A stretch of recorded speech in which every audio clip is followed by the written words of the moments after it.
মহিষের দুধের মধ্যে পড়ে থাকেন, আমি বুঝলাম না।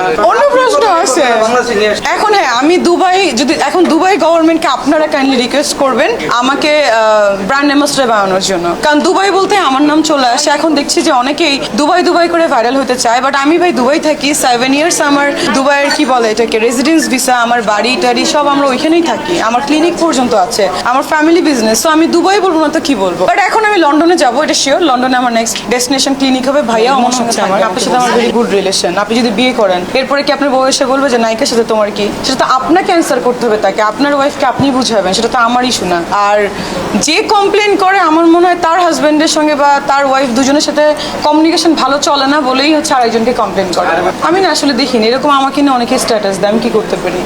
আমি এত সুন্দর, আমাকে নিয়ে সবাই স্ট্যাটাস দেয়, মনে করেন বাংলাদেশে কোনো মেয়েই নেই আমি ছাড়া, আনম্যারিড মনে হচ্ছে আমার।